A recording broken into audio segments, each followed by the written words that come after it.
Happy morning to one and all present here. I'm so delighted to offer a happy and wholehearted welcome to all to the 7 days faculty development NAAC Accreditation Competition 2020 organized by IOSC in association with SDG.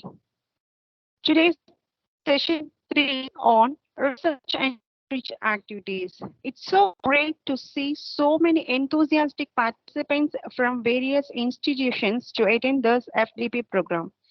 Successfully, we are running this third day program with your support. Thank you all for your cooperation. When you welcome love with your whole heart, soul, and body, love will welcome you all with its sweetness. Now, I hand over the session to Mrs. K. Mohanapriya, Assistant Professor, to welcome the gathering. Please, ma'am.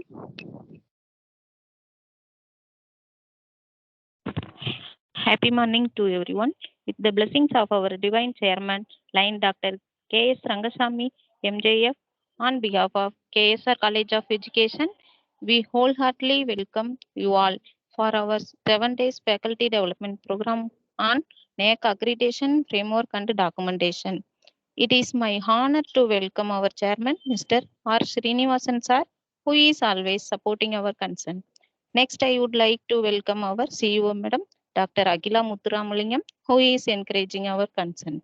I welcome our enthusiastic principal, Dr. P. Suresh Prabhu, KSR College of Education, who organized this faculty development program.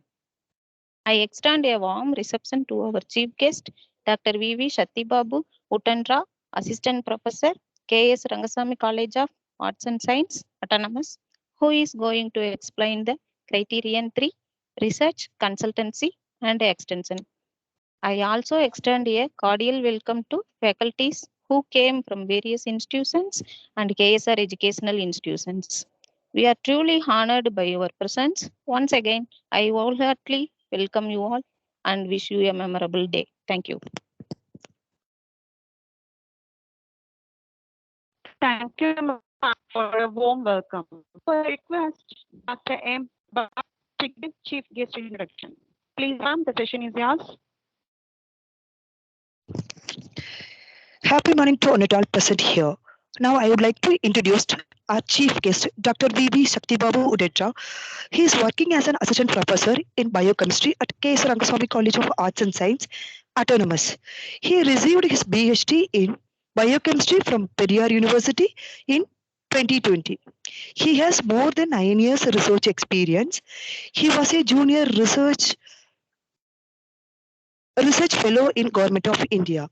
He has been awarded as Senior Research Fellow from the Indian Council of Medical Research, Government of India for 2 years. He is currently working in the field of research on metabolic disorders and nutraceutical. He has published 50 papers in reputed international peer-reviewed journals with a cumulative impact factor of 88 and Scopus H Index 30. In addition, he has published 1 patent, 1 book as principal editor, and 4 books in standard book editions published by international publishers. On the other hand, he has published 14 conference proceedings and presented more than 30 papers at various national and international conferences. He is also currently acting as an author and reviewer for journals published by Elsewhere, Springer, Penman, and Valley, and editing a few books. He has also received fund rupees 9,61,900 from the Indian Council of Medical Research, Government of India. During this period, he was awarded the national level Best Academic Researchers Award from Dr. Kalam Educational Trust, Chennai. He received the Best Poster Presentation Award at ICMR sponsored national conference held at Avanashlingam University, Coimbatore. Thank you, sir. Thank you, ma'am, for your fantabulous welcome. Successful people maintain good habits that go hand in hand with success in every area of endeavor, which develops our reputation. The way one works determines the quality and quantity of rewards.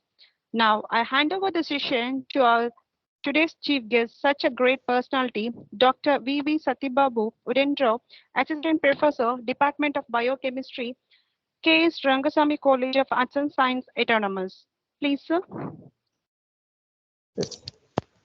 So, a very good morning to everyone. Thank you very much for your warm welcome and introduction about me. So first, I would like to express my sincere thanks to the organizers for inviting me as a resource person. And my special thanks to Dr. P. Suresh Prabhu, sir, Principal, KSR Education, and Dr. Professor Jai Ganesh, sir. Thank you, sir. And I welcome all the participants. Today I would like to explain about NAAC criteria 3 and what is criteria 3 and what are the key indicators in that criteria 3 and what are the metrics. So these things I would like to share with you with a few slides.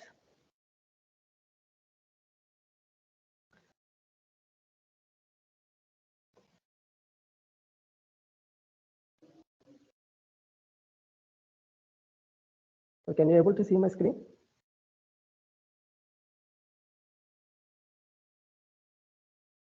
Yes, sir. Yes, sir. Yes. Okay. Right. So first of all, I would like to welcome you all for this faculty development program. My presentation is comprises with, I will briefly explain what is NAAC and what is the criteria 3. So which is a very key aspect in that NAAC, because we are all teachers. Among the teaching, as a teacher, we should have the research practices. So the criteria 3 plays an important role in that NAAC accreditation. So I would like to explain what is criteria 3 and what are the key indicators and what are the metrics and how we can fill the data and how we can maintain the documents and how we can prepare a supporting documents in order to claim our metrics. And in addition, I would also like to explain so how we can do a Excuse me, research. sir. Yes, no? Excuse me, sir. Yes, no? Ma'am, sir, your screen is not covered with full portion, sir. Please, can you show the entire screen? So the entire screen share was not shared, sir. Just the window is shared, not the entire screen, so that the Microsoft Office window is Now that is it's able to. Yes, sir. So, is it visible now, sir? yes, sir, yes, Yes, sir. sir. Super. Thank you, sir. Thank you, Thank sir. you, sir. Yes, okay. Right. So I would like to start my presentation. So first, I'll briefly explain. I think you people have a very good idea about what is the NAAC. Anyhow, let me start with introduction briefly regarding what is the NAAC and what is a NAAC accreditation and what aspects it covers. And then we'll follow up with criteria 3. So you know that I don't want to define that what is NAAC and all. So simply in simple terms, the NAAC is nothing but NAAC accreditation is nothing but to assess the quality of the education institutions. So since we are in higher education institutions, so what qualities we are maintaining for the development of the student and as well as the development of the faculty. And in addition, as the development of the society, as a educational institution, we should cover the students and ourselves and as well as the society. In these three aspects, so these NAAC criteria 3 will cover. So the NAAC accreditation is nothing but what is the quality of our institution. That is what in simple terms. So we have a lot of metrics and all. In simple terms, it is to assess the what is the quality status of that institution. So in that assessment, so there are different criterions are there. There are different key indicators are there. There are different metrics are there. That metrics which includes quantitative metrics and qualitative metrics, right? So here you can see the table, how they give that accreditation and how they will give that grades. So based on that CGPA, how much points we got it. So here, these are the table. I don't want to discuss in deeply regarding this because you may have already idea about the grade points and what grade points will give that what I mean accreditation status and grades. You know that. See, in simple, we should get that minimum 1.50 above. So if you get that 1.50 above in all the criteria, that is the basic criteria to accredit it. Then after that, how much points we got it, that we'll get that A plus plus, B plus plus, like that. So simple, for example, we may think that. So we can get the full marks in one criterion, then another criteria we may get less marks. We can omit these things. We may have the choice. We don't have the choice actually. See, uh, as per the NAAC concern, we should get the all the 7 criteria. At least we should get minimum 1.51.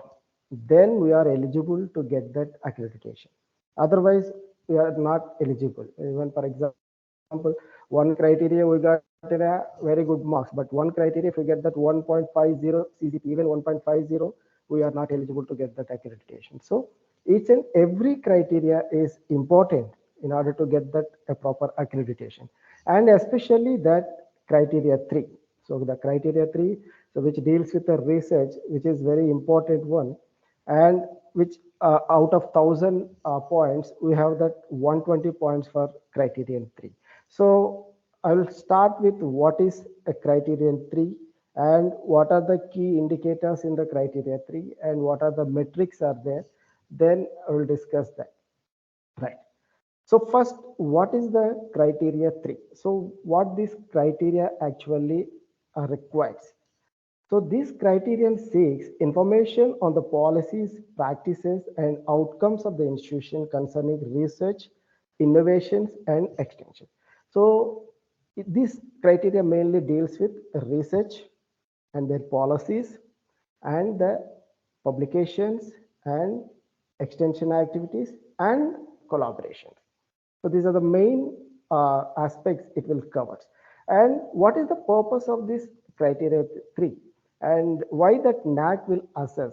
See, as in a higher education institution, so it is the basic responsibility to promote a research culture. So they are going to assess that how that institution will promote that research culture in the faculty members and throughout the institution, and how they are undergoing to write a proposals and to start a projects, and how they are doing a research and how they are sharing their research knowledge in terms of the research publications and books or book chapters, and in addition, what kind of social activities they are involved.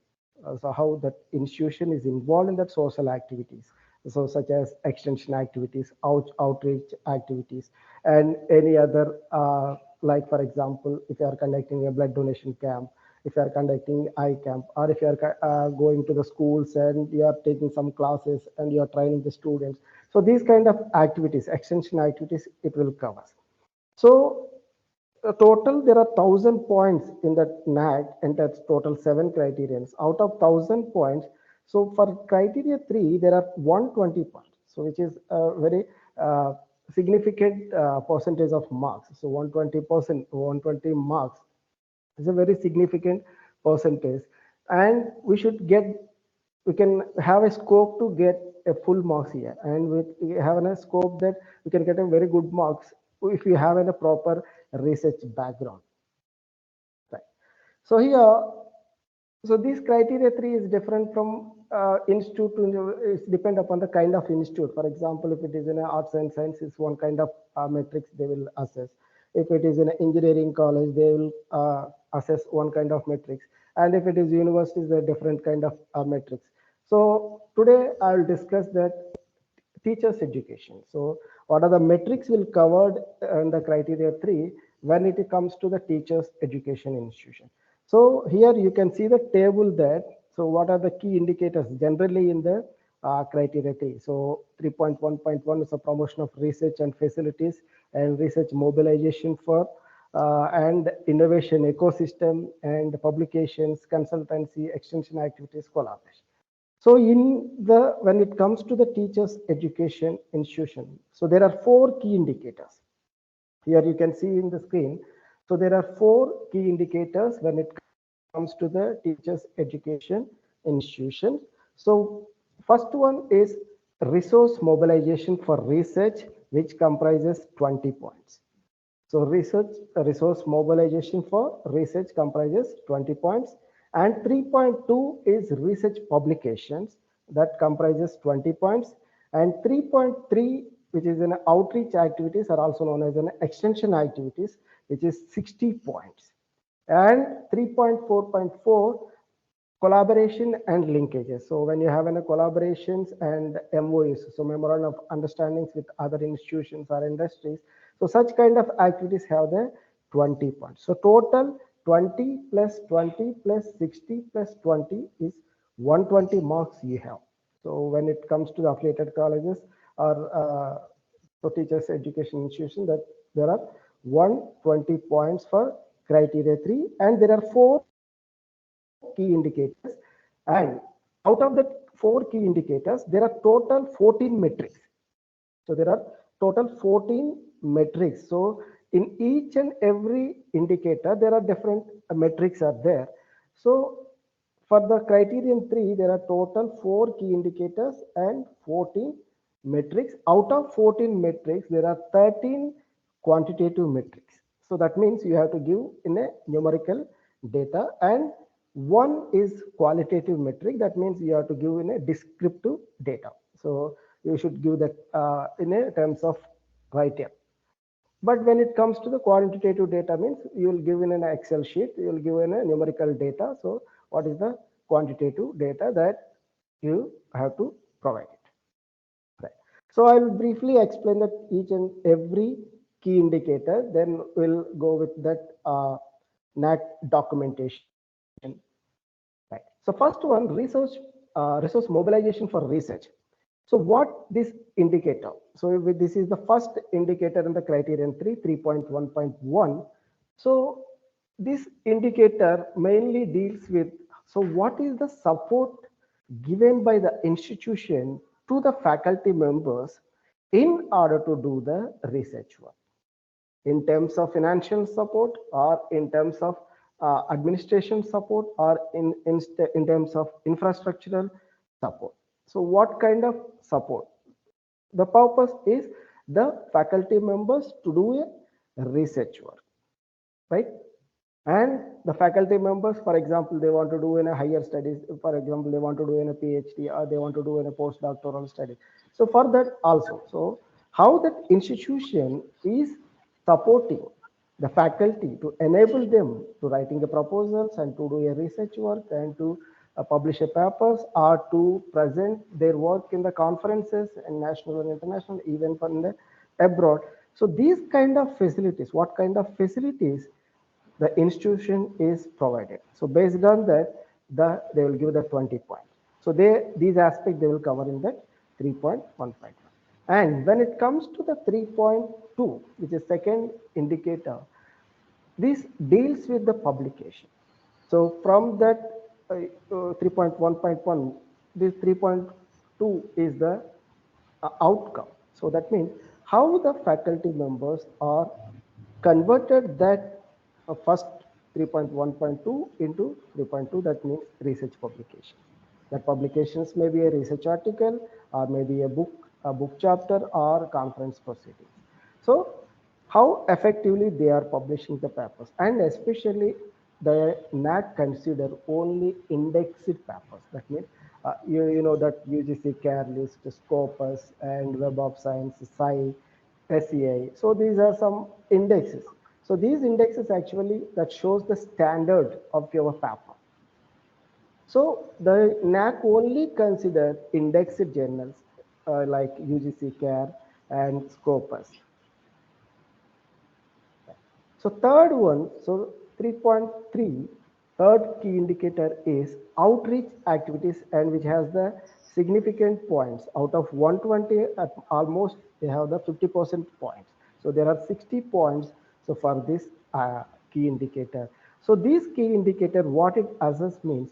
So what is the social responsibility of a faculty members and that particular institute? So how they are social, they are involved in the social activities like extension activities, outreach activities, or faculty exchange or student exchange, and any other social services, what kind of services they are performing. So they will assess in this criteria. And fourth one is the collaboration and linkages. So what is the importance of the collaboration means? See, in a research, especially in a single, we may not have that kind of resources. So when we have a tie-up with others, like in industries or some other institutions or some other researchers in our particular field, so that will help to enhance our quality of our research and as well as the outcome of the research. So here there are 20 points will be given for what kind of collaborations and what kind of understanding we have, especially for the research purpose. So these metrics deals with that fourth key indicator. Right. So we'll enter into that documentation. So you can see that you have to submit that AQAR, you have to submit that SSR, right? So for that you need to prepare a lot of data, and they will give in a format for the data. They will give in an Excel format. So that Excel format you have to submit your metrics, because since this criteria 3 almost all quantitative metrics. Out of 14 metrics, there are 13 metrics are quantitative metrics. Only one is the qualitative metric. So that means you have to give in a numerical data. So I'll discuss that each and every metric and what kind of data you have to provide. And in order to claim your data, you have to give in a supporting documents, because without evidence, nobody can believe that, right? So we have to support our claim. You have to submit our documents. So I'll explain that what kind of documents you have to submit and how the documents can be maintained and what are the points you have to consider while preparing that documents, that I will explain. Right. So first metric in the first key indicator 3.1.1. So 3.1 is the first key indicator, resource mobilization for research. Out of that, so 3.1.1 is the first metric, the number of research projects funded by government and non-government agencies during the year. So that means, so during the period of submission of that AQR or SSR. So how many projects? So how many projects you got from the funding agencies, either by government agency or non-government agency like NGOs and all. So here you have to mention that, so total number of projects. So how many projects here, the just number, for example, 10 or 20 or 50. So the number of projects here in the 3.1.1, you have to get that number. The same thing here, 3.1.2, the number of grants received for research projects from government and or non-government agencies during the year. That means here the how much amount you received for as a fund or a grant. So here you have to mention first 3.1.1, you have to mention that how many projects. Out of the projects, how much amount you got in lakhs. So you have to mention here in lakhs. So how many lakhs you received from the funding agencies. Here, as a teacher, I think we are all teachers, and especially you belongs to a special teacher, because we teach something, but you teach that to make a teacher again. You are making the students to become a teachers. So you'll have the double responsibility. So in addition to as a teacher, we should have a culture that a research. And in order to do a research, definitely we should have a financial support. So without a fund or without money, we can't do that research, right? So we have to spend some money. So for that, there are different funding agencies out there. So for example, as for my knowledge, for that education research, there are some funding agencies like UGC, University Grants Commissions, and Ministry of Education, and ICSSR, so Indian Council for Social Science Research. So they will provide funds for doing any research. So therefore, I request to all the faculty members and as well as the participants, write a proposals and submit to them. And there are a lot of chances to have any funds. Then if you have any very good financial support from the funding agencies, then it is easy to do a research work, and that not only enhance your profile, that also enhance the profile of the institution that ultimately benefit for in the NAAC accreditation. Right. Here, as per the 3.1.1 and 3.1.2, you have to fill the data sheet here. So here there's it's a screenshot of that Excel sheet, what data sheet you have to fill up. So here it's a quantitative metrics, you have to give that number, but here individual details you have to give. For example, this data may be submitted by that IQS, but here individual department will give that data. So here you can see that screenshot. The first column is here. So in which year the fund was received, and name of the project. So what is the title of that project, and who is the principal investigator. So the faculty who received that project, and if they have a co-investigator, that you can mention it. And year of award, so in which year the fund is awarded, and the amount sanctioned, so how much amount is sanctioned. Out of that sanctioned amount, how much amount you have received, that details you have to mention here. And duration of the project, so what is the duration of the project here, 1 year or 2 years or 3 years or 6 months, or what is the duration that you have to mention. And here that in that Excel sheet you have to fill the name of the funding agency, what is the name of the funding agency with details, and the type of agency. So that means either it is in a government or non-government. If it is in a government, means you can mention government, or if it is NGO, you can mention that non-government, and corresponding supporting documents you have to upload here.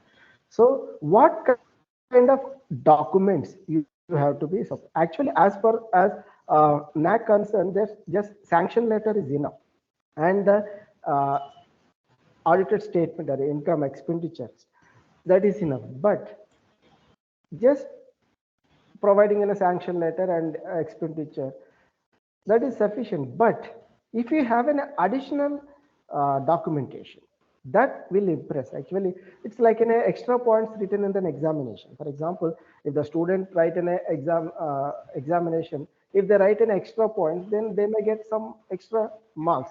So that will help. Likewise, if you provide an additional information, that strongly we can claim that what we are claiming for the metric. So what kind of documents you have to prepare for this research funds? The first one is the e-copies of the grant of the award. So you have a sanction order. That sanction order you can provide it, and the funds credit. So actually this is, they won't ask that NAAC, but if you submit it, then we have a strong evidence that. So how much amount you have received, that we are mentioning in the Excel sheet. For that, if you provide in a bank statement, then that will support very strongly. So we can give that fund credit details like account transaction, or if we received in the form of check, that we can give it. And utilization certificate. For example, if we have completed 1 year, we have to submit that utilization certificate, how the funds are utilized, and that certificate to be signed by that head of the institution and the auditor.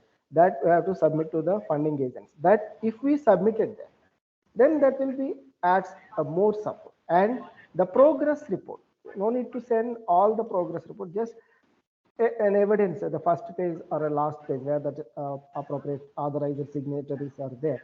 That copy, if you submit it, then that will add an extra and additional details. For example, like publications and paper presentations corresponding to this particular process. For example, you have received a fund, and you, from that work, you have published one paper, then you attach as an evidence. So these, if you provide these documents as in a single document, you are claiming that for this metric, then that will give us in a weightage. So we have a strong evidence. So we have an order copy, we have a statement of expenditure, we have a utilization certificate, progress report, and in addition, outcomes like publications or presentation. Then that will give us a weightage and will have a strong support for that claim. So next one, 3.1.3. So third metric in the first key indicator is in-house support is provided by the institution to teachers for research purpose during the year. That means here, especially the seed money. So we can, in simple terms, we can call it as a seed money or a financial support. Financial support given by the institution. The first one, 3.1.1 and 3.1.2, the financial support given by the government agencies or non-government agencies. A third metric is what financial support is given by your own institution for a research purpose. So that is simply call it as a seed money. So like seed money for even doctoral studies or for research projects or granting study leave for research. Even that is also eligible. For example, you want to do higher studies. So for that higher studies, the institution is granted leave with salary. So that is also in what kind of support. Or they will send you to the abroad for an education. They will have they will give some financial assistance. So that is also in a support to enhance the quality of an education. So are undertaking appraisals or institution functioning and documentation, are providing, are conducting any conferences or seminars or any programs which is related to that research, if the institution is provided any financial support. So such kind of support you have to mention in that 3.1.3. So in simple terms, it is called as a seed money. And so this is an Excel sheet, what data you have to prepare, or you have to submit to the IQAC. And these are the documents, what documents you have to submit it. So what kind of data you have to provide it. So here, year. So for example, if you are, what a year means, generally, if you are submitting an SSR, it is around 5 years. So which academic year it will comes under, you can give here. And name of the teacher. So who is the receiver of this seed money from the institution? So you can write their name here. And the seed money. So what is the purpose? So for example, for a research project. So the institution has given some amount like 10,000 or 50,000 or whatever the amount for doing in a research purpose. That you can mention that what is the purpose here and what is the amount. So how much amount is sanctioned by the institution. And second category is study leave. For example, you want to do in a higher studies. So you want to do in a PhD or you want to do postdoctoral research. So for, but already you are working in that institution. So there is a provision to send in a faculty member to higher studies. So for that, the institution may give a support like, for example, with salary, they may be sent to you. So here you have to mention that what is the purpose, for example, higher studies or any research, or for example, they may be sent for some other trainings, or they may be sent to the institutions, or they may be sent to the abroad for particular trainings related to the research. That you can mention what is the purpose and what is the duration. So from which date to and which date.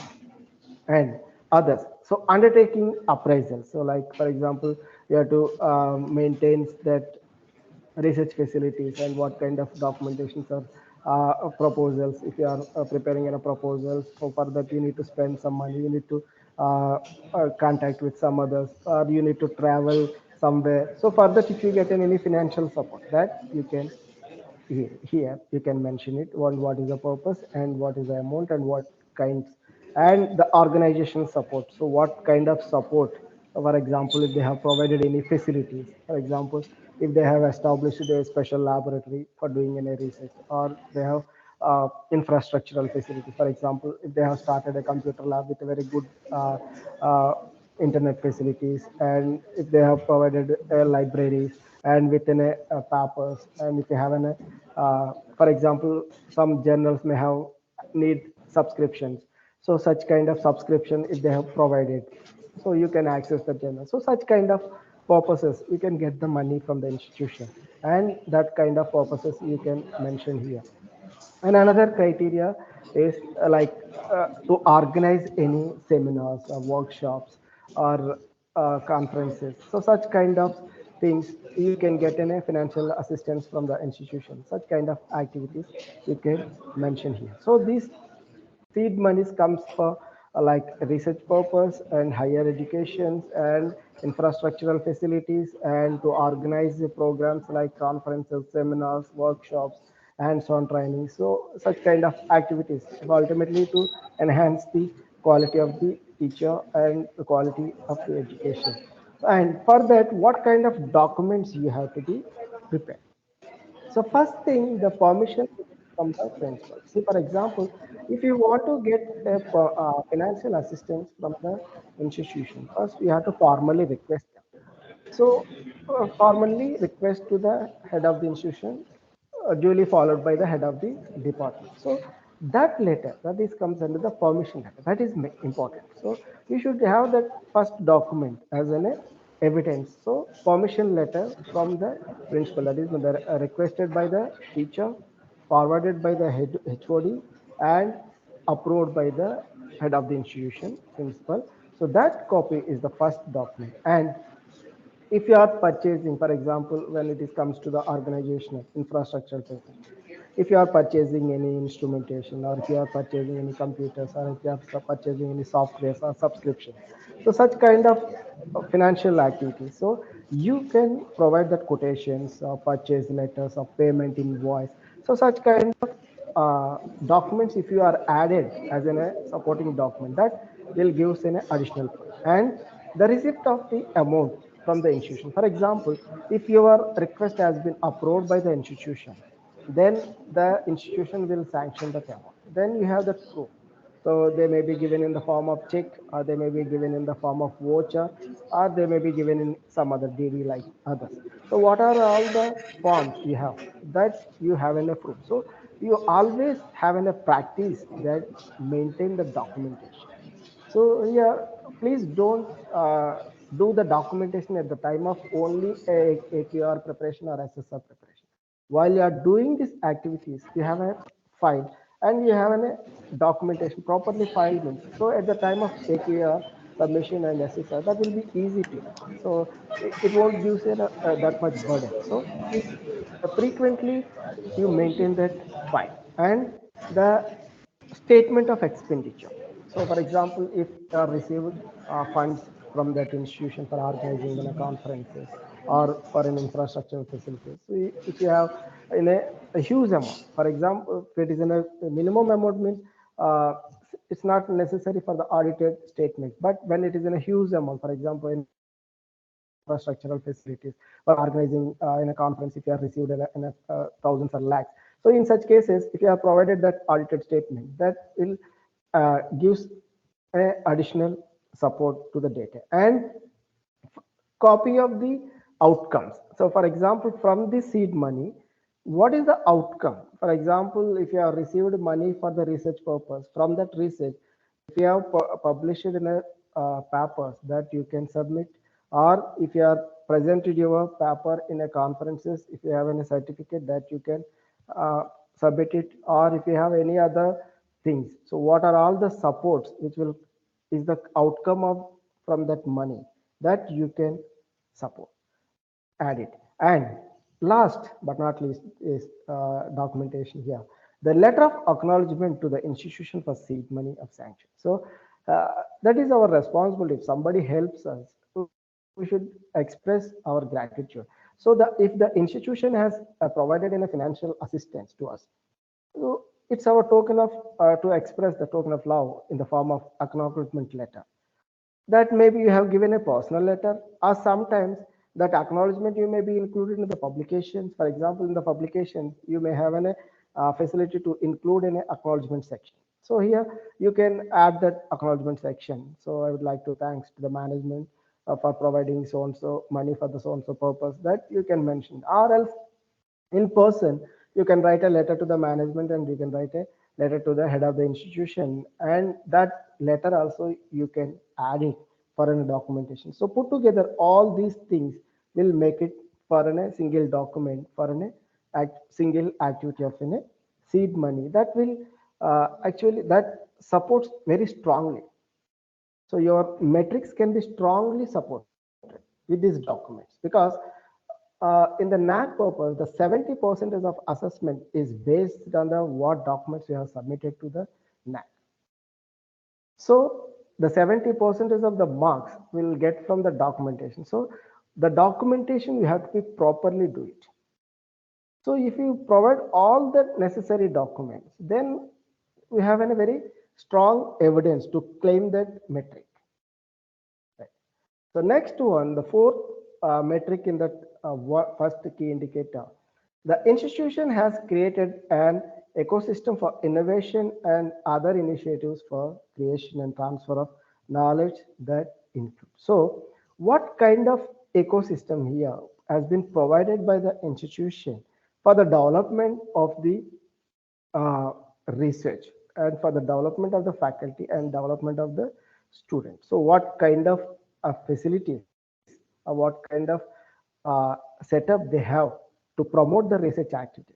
So such kind of information you have to provide here. So for that you have to, there is no data Excel here. You have to submit some evidences like documentary evidence in support of the claim. For example, if you have any infrastructural facilities, so you can have any photographs of that infrastructure, or for establishment of that infrastructure, if you have any bills and all, we can submit and we can claim it. And from that things, if you have filed any patents, that you can claim it, or any reports that you can claim it. So here we can claim when the institution has an ecosystem for innovation and other activities. Right.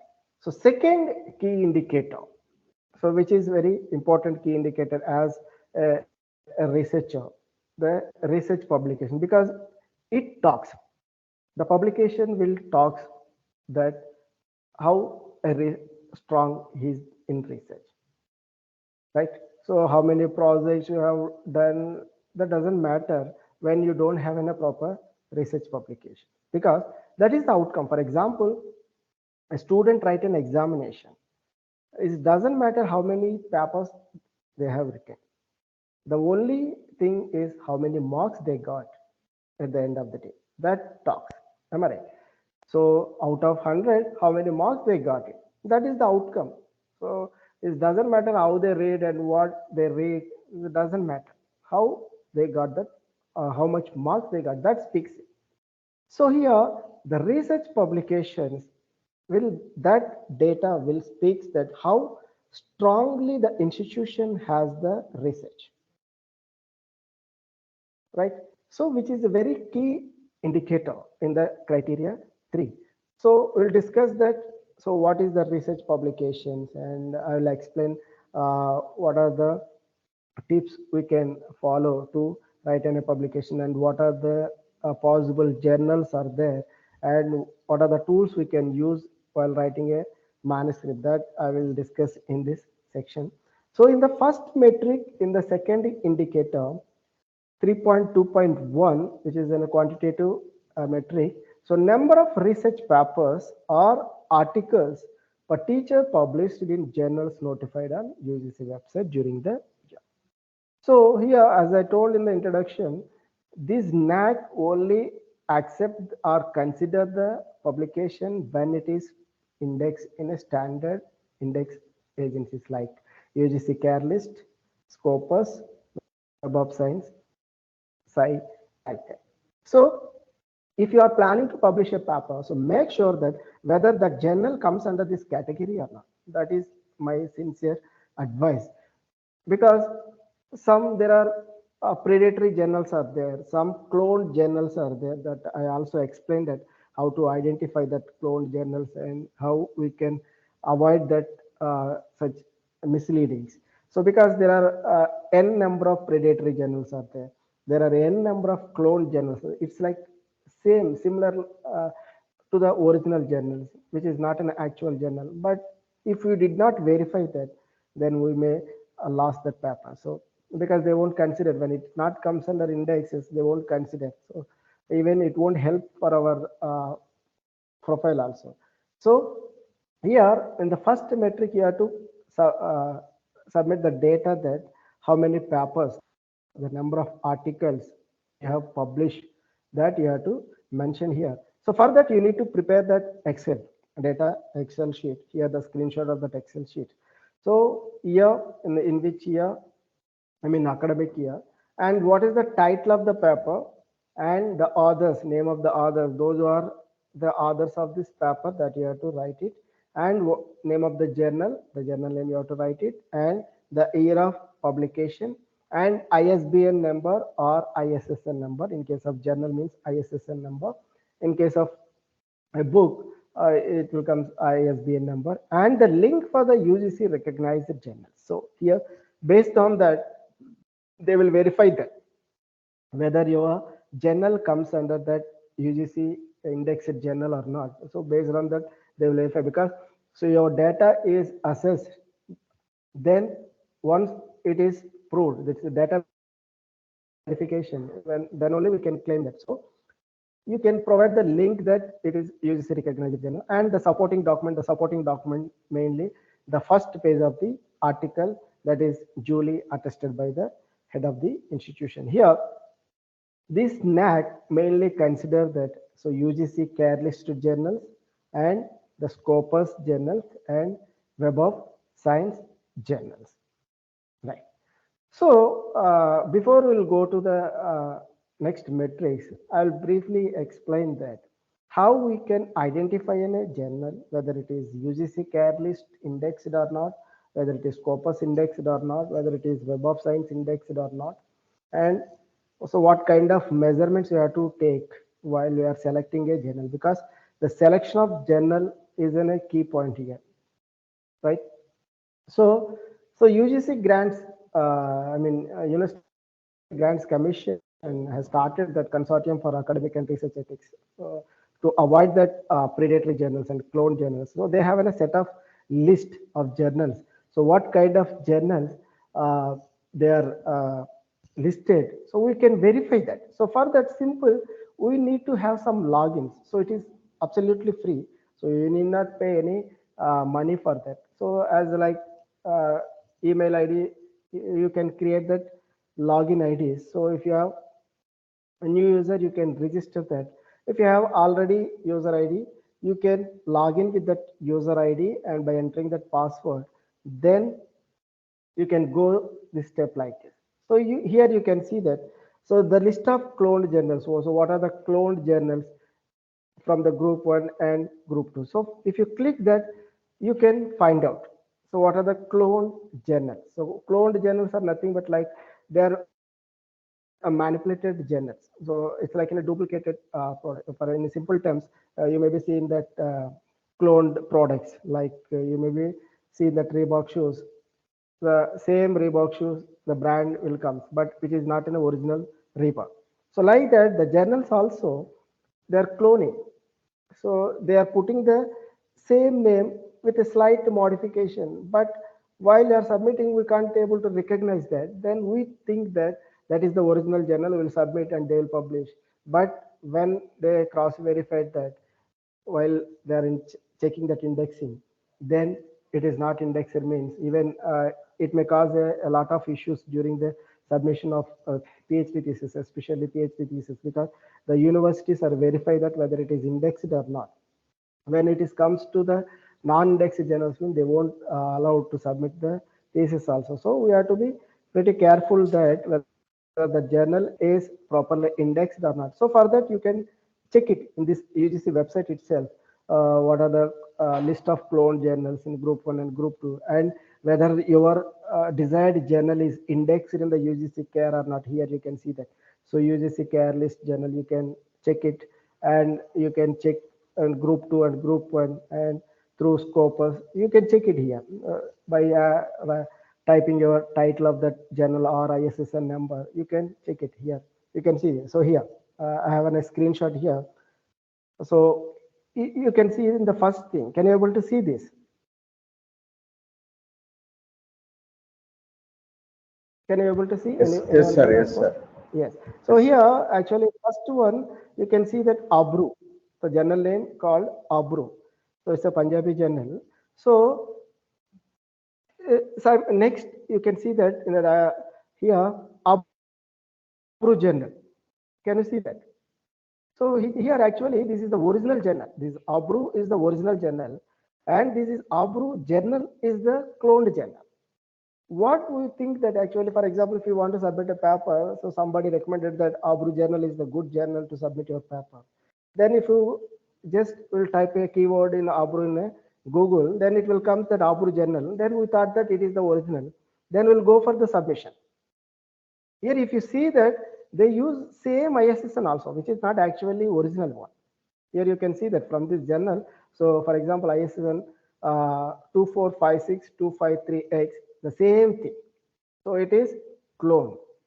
It is manipulated, but it is not an actual journal. So this is the original journal. That's why my sincere advice is, before you are submitting a paper to any journal, you cross verify. So 1 or 2 times you cross verify whether it is originally indexed or it is a predatory journal or cloned journal. So that will help to avoid this kind of misleadings. Right. So here the Scopus journals, for example, if you want to search that whether the journal is indexed in the Scopus, here our institution has the access of Scopus, so we can freely check that. So this facility only when you are using our institution internet, or those who have an Scopus access, that you can search it. So you can search that whether this journal is indexed in Scopus or not. You can use this search, or whether your article is Scopus indexed or not. You can search with document search. So when it is indexed, it means then it shows that. When it is not indexed, it means it won't show that. Or sometimes some journals index for a particular period and later they may be removed. That is also a very important point. For example, even that it is in a UGC care list. In 2022, it may be in UGC care index, but in the 23, they may be removed from the list. That also we have to verify that whether the journal is presently indexed or not. That is important.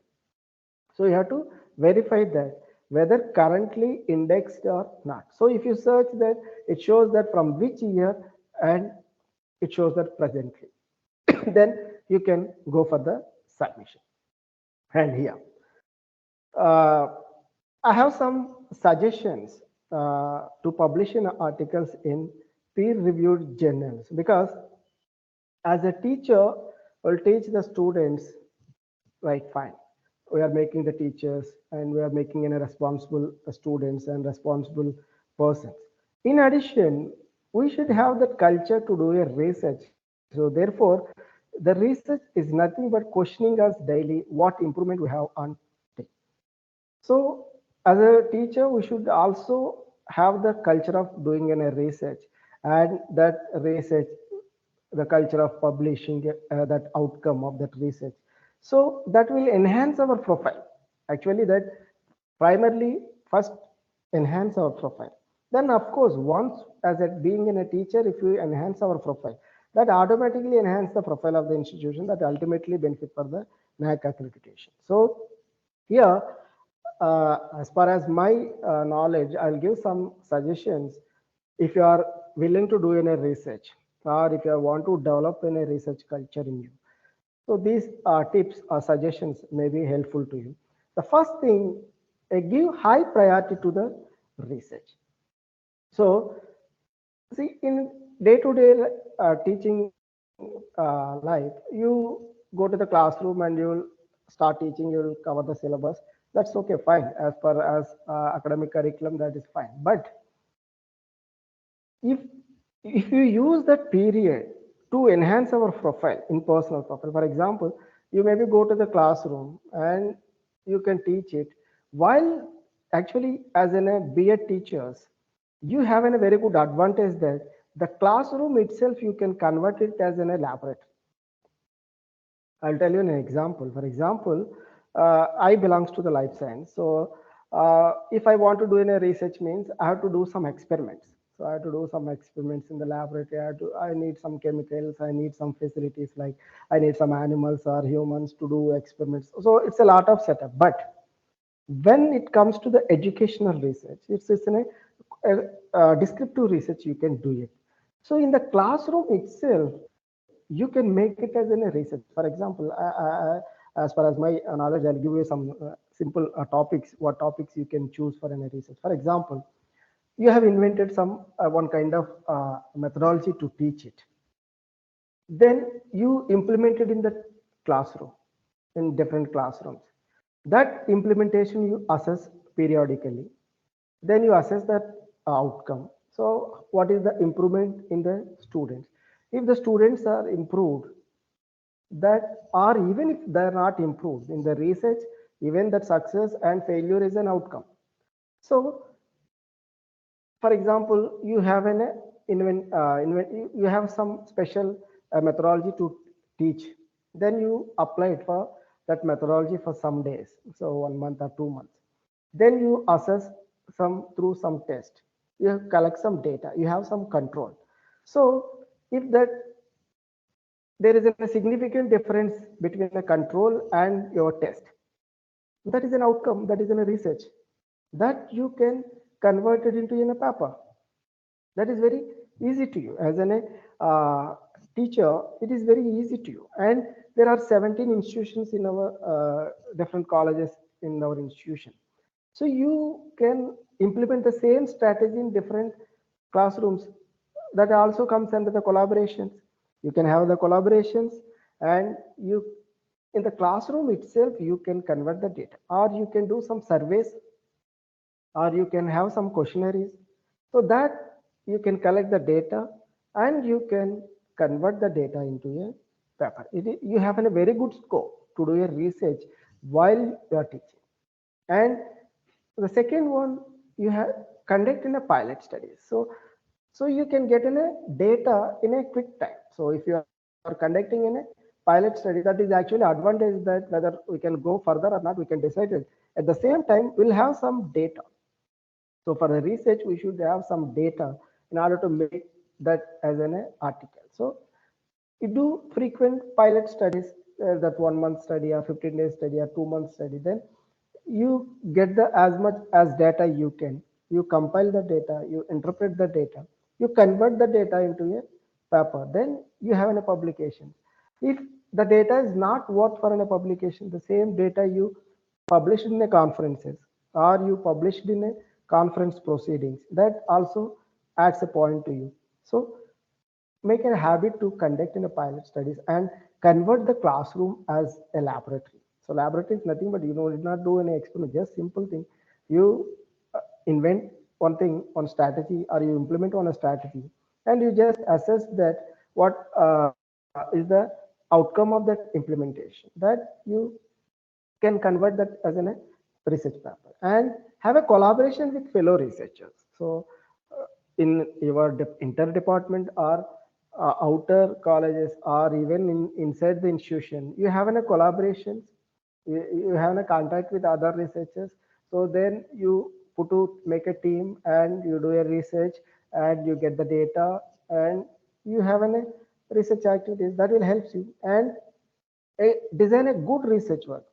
So here, so most of the, when it comes to the educational research, it comes under descriptive research. So in the descriptive research, it is easy to design a research. So for example, if you want to do a survey, so I'll give you a simple example. For example, you want to collect, design a research that what is the strategy of college timings and the outcome of the student education, I mean the learning perspective.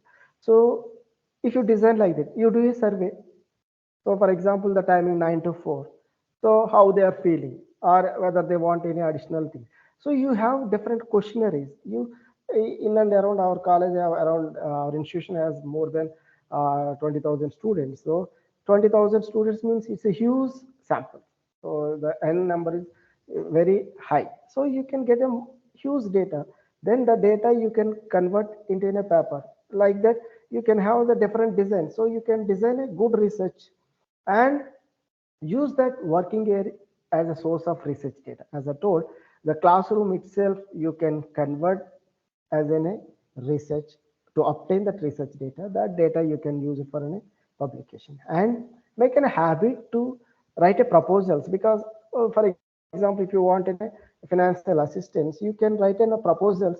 That proposals you can submit to the funding agencies like UGC, MOE, Ministry of Education, and ICSSR, so Indian Council for Social Science Research. They are given a financial support. So if you have a very good proposal, strong proposal, they will give even in lakhs also. So if you have that, you can do in a huge research. You can do in a major research. So make a habit that to write a proposal. You inspire and you write a proposal and you submit it and you get it. You try and try it until you succeed. So even you can approach to the institution for comes under that first criteria. I mean seed money key indicator. So you also can approach. So for that you need to write in a proposal. So once you approach, then only they can able to sanction. So make it a habit to write in a proposal. So these are general and in specific. If you are submitting in a papers, or if you are ready to write a manuscript, or if you are ready to submit a manuscript, so what kind of tips you have to follow? What are my suggestions are? First one, select a suitable journal based on aim and scope. See, in order to avoid the delay in the process of publication, whether your paper is relevant to the particular journal or not. You select a suitable journal. How can you select that suitable journal? That I will explain. You select based on the aim and scope. For example, if you go to the journal's homepage, so there is a column known as aim and scopes or information for others. You read it, you spend some time. Then you read that aim and scope. Then you assess that whether your paper is fits under this aim and scope or not. If it is fits means, then you search that other any relevant articles published by the same journal. So you search in that box. So there will be a search box. You can search it. Then if there are any relevant articles means, you can make sure that you can go for this journal. So first thing, whether it fits into your aim and scope, then whether the journal is publishing the similar kinds of works, then you can make sure that, so we can avoid unnecessary rejections and we can avoid unnecessary delays during the publication process. And second one, cross check the journal index. As I told, whether it is indexed in UGC CARE, whether it is indexed in Scopus, whether it is indexed in Web of Science or not, you cross verify. So before you are submitting your paper, you cross verify and use latest references. See, so most of the journals will likes to consider that most references, because whether that research topic is up to date or not. So if possible, try to add recent last 5 years references in your manuscript. So that will strengthen your manuscript and avoid grammatical errors. So while you are preparing a manuscript, so try to avoid a grammatical. Of course, we are all non-native speakers. We may not familiar with an English language as like native speakers, but we should get some assistance. Even nowadays, there are number of AI tools are there to check the English grammars, or you can get an assistance from an experts, or you can get assistance from language experts. Like you can approach the English departments, so they are well familiar with the grammatically. So and they may be correct it. So we can, or we can get assistance from the seniors, or we can assistance from. Of course, there are paid services also is there. They will do the language corrections when you are financially okay. You may go that, or if you don't want to spend that much money, you may use AI tools or you may use assistance from your colleagues. And present data clearly with good graphics. So what is the data you have? How effectively you are presenting that will give a weightage to your manuscript for the consideration of publication. Whether your paper can be considered for publication or not, that will design by how effectively you write a manuscript and as well as how effectively you presented your data. So for that you use some good graphics, like you can use some charts, you can use some graphs or some designs or flow charts. So appropriate tool, so which will explain your data clearly so that the reader will understand easily, so that will impress the editor as well, so they may be sent to the reviewer. So that will help. So present your data with a good graphics and there are a number of AI tools, artificial intelligence tools are there while your collection of literature and for the manuscript preparation and for the language corrections and paraphrasings and even for searching journals. So there are a number of AI tools are there. You can get an assistance from that AI tools. You can use it. Then you can get benefited and avoid plagiarism. So don't do a copy and paste. So which is won't allowed by the public, even publishers, and it is also not a good practice to any research, and it is not a good research ethics also. So try to avoid plagiarism. So journals are strictly focusing on the percentage of similarity index, how much percentage, around 20 to 30% they accept only. Then beyond that, they won't accept that. So try to avoid plagiarism in order to avoid the rejections, because if your plagiarism content is high, means it's right away rejected. So before you are submitting the journal, you check with plagiarism softwares like Authenticate, Urkunda, Turnitin. So you can check it and try to reduce it. So these are my some suggestions if you want to publish in a research article. Here I'll show you some. There are few AI tools for the manuscript preparation. Yeah. So you can, I think you can see in the screen. Can you able to see the screen?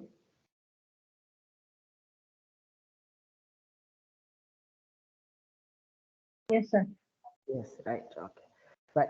So here there are certain AI tools for the preparation of manuscript. The first one is Quillbat. So Quillbat is one of the AI tool that you can use for the paraphrasing.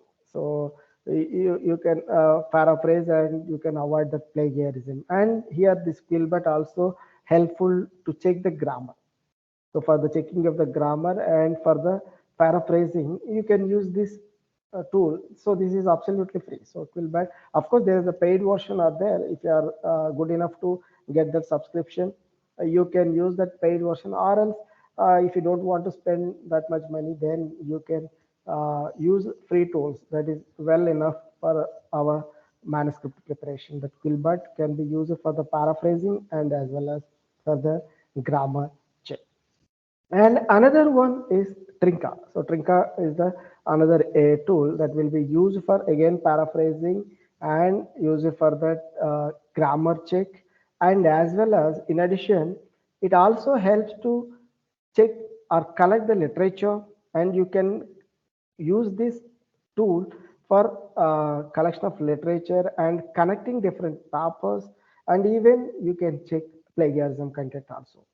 So what is the similarity index, and what are the similar studies are there? For example, if you want to collect literature for your research, so this is the best tool to collect the literature. So it can easily connect it. So what are the similar kind of researches is going on? You can connect it, and you can use for a paraphrasing, and you can also use it for the grammar. And of course, the both paid version are there, free version. But in case of free version, means there is a limited period. After that, you need to get subscription.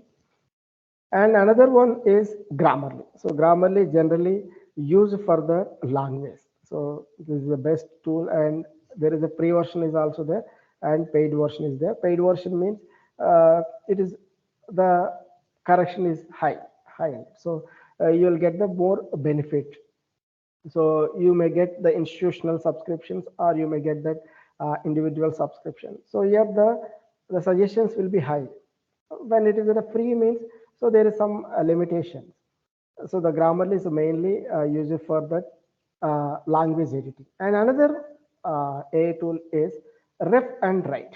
So Ref and Write will use it for paraphrasing to avoid that plagiarism. So you can use this tool to paraphrase the text, then you can avoid that plagiarism. And this is a very good tool, and it is free.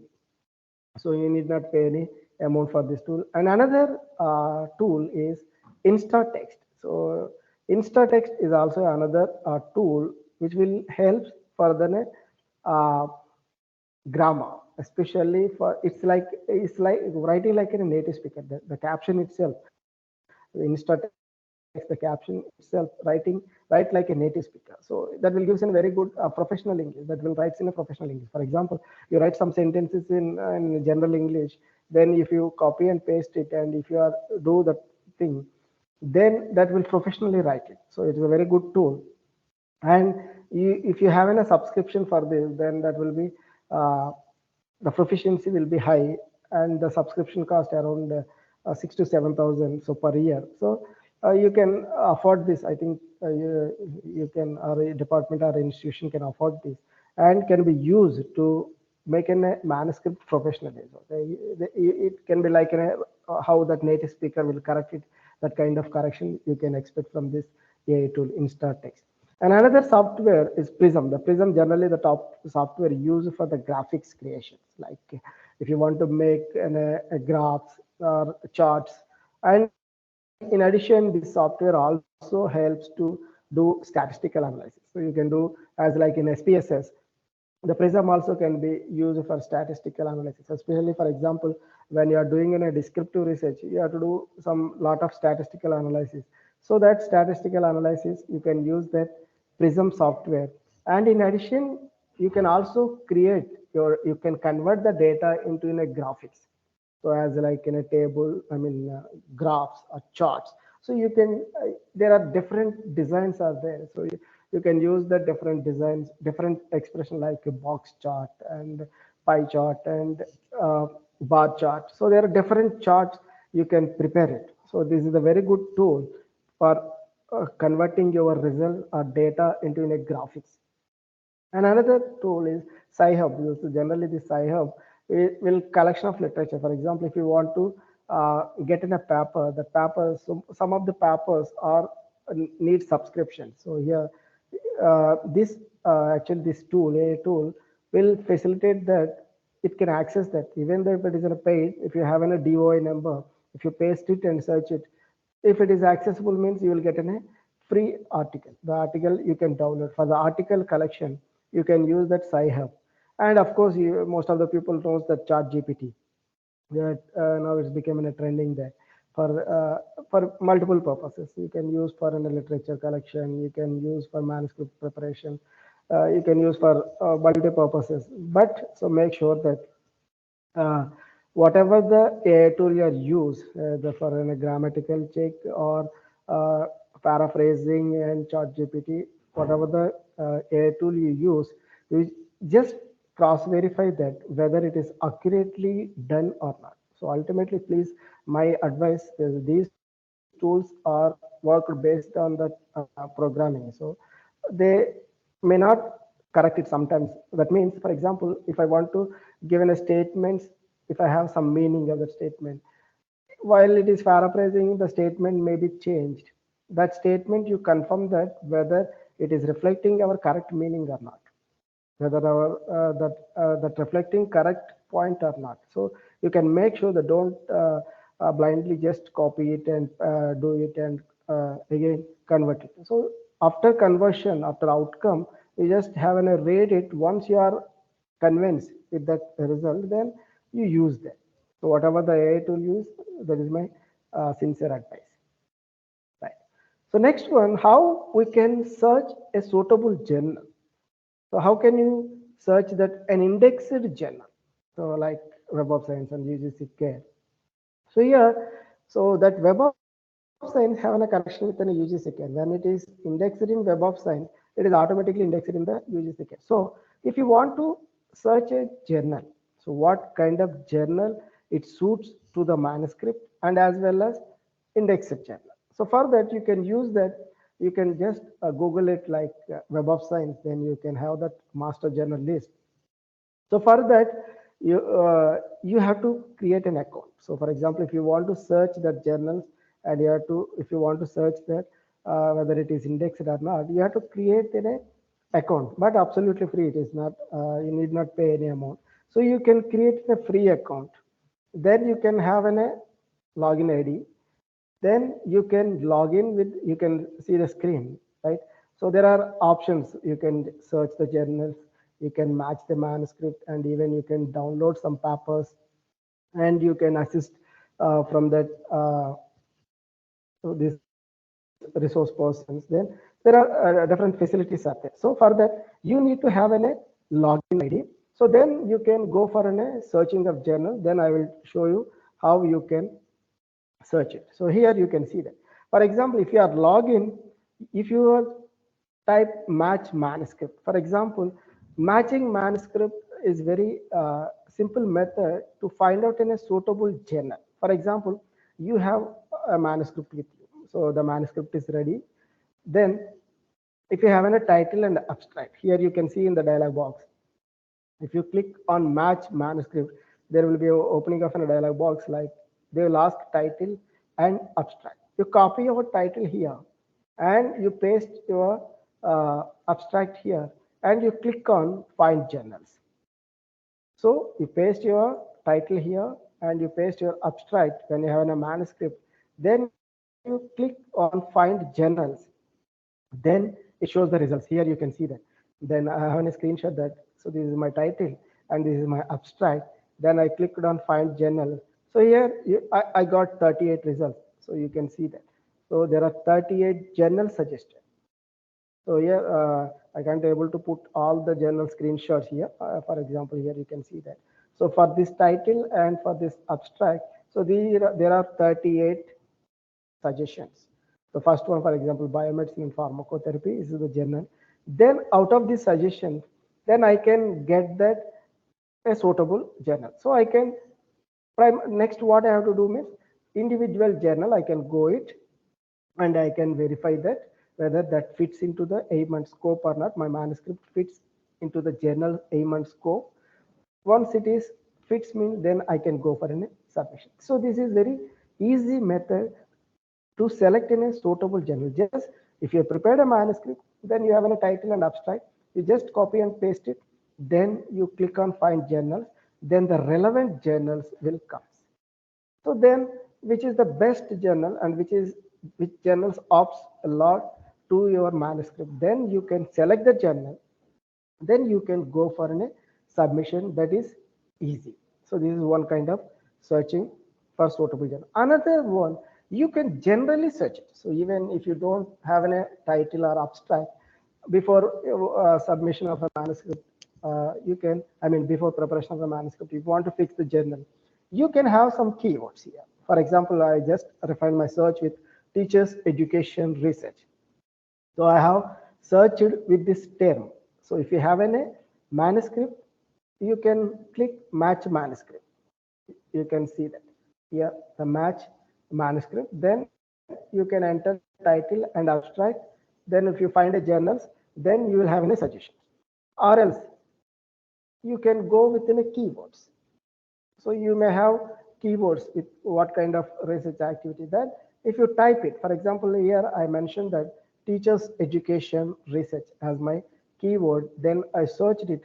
There are n number of journals are comes. So that is the disadvantage. There are different numbers based on keywords means you will get in a huge data.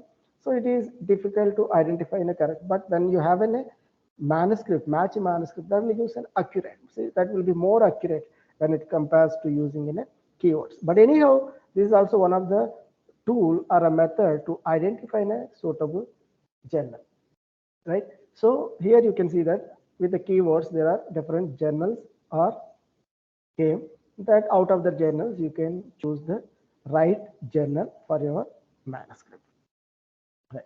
So another one, so here I have another screenshot that I have collected some journals. Then after my presentation, I also shared this PDF. So when it related to the education research, especially teachers education. So there are certain journals are approved by the UGC. Here you can see this.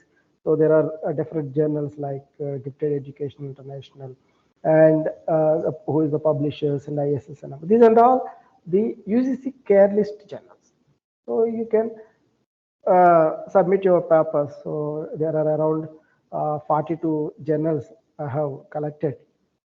So you can see that even after my presentation, I'll share this PDF.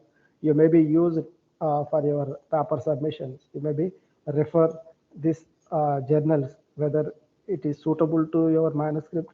You maybe go for a submission, but before submitting your paper, you cross verify whether currently it is indexed or not. That is very important. Here you can see this. So there are a number of journals. So like Journal of Indian Education, so school science, so the primary teacher, the physics education, dance education in practice, towards excellence, and Shoal Samiksha, and the coaching psychologist, the Prajna. So there are different journals. There are 42 journals, which is currently a UGC care listed journals. And then in addition, there are different journals are there. You may be selected as before I explained, or you can use this data sheet.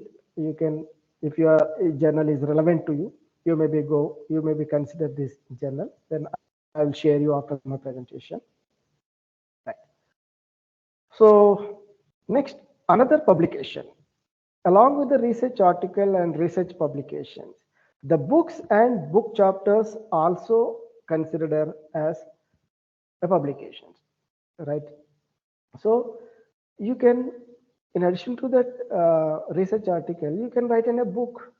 You can write strategies. You can write that literature, or you can write some chapters. The chapters you can publish in a reputed publishers, and in this category, in this metric, it also comes that conference proceeding. That is very easy actually when it compares to the research article, books and book chapters, because that is peer reviewed. But when it comes to the conference proceedings, to be frankly, some of the conference proceedings, they may not peer reviewed. So, but if they have an ISBN number, it is a valid. So you, when it is a basic data, you may submit to that conference proceedings. You may go and present the data. Then they will include it in the conference proceedings so that you can claim it as in a publication. This is also one kind of publication. So research publication. So books, you can write in a books, complete books, or you can write in a chapters, or you can have in a conference proceedings. So you can submit it. So that data, it comes under 3.2.2. Here, the data you have to mention that how many books you have published during the year. And so what are the documents you have to submit for that books? So when it comes to the books or book chapter or conference proceedings, when it is a book, means the first page, the cover page of the book, and end page of the book, when it is book only. So that 2 pages are enough, first page and the last page. But when it comes to the chapter, book chapter, so cover page of the book and the index page of the book where your chapter name is there. That is important. So where your chapter name is there, and the ISBN number page. So where that ISBN, when that ISBN number is front page itself, means that is enough. When ISBN number is in last page, means last page. When the ISBN number is in the second or third page, means that page. And next, the chapter, where your chapter name, chapter is there, that page, front page. So these pages you can support as in a supporting document duly attested by the head of the institution. That is very important. Even that NAAC itself, they mentioned that the first page of the published book, a chapter with seal and signature of the principal. So it should be attested by the head of the institution. So they ask only first page. But if you submitted this cover page, last page, ISBN page, index page, and your paper first page, so that will add, that will give an extra support. So another one, the third key indicator is outreach activities.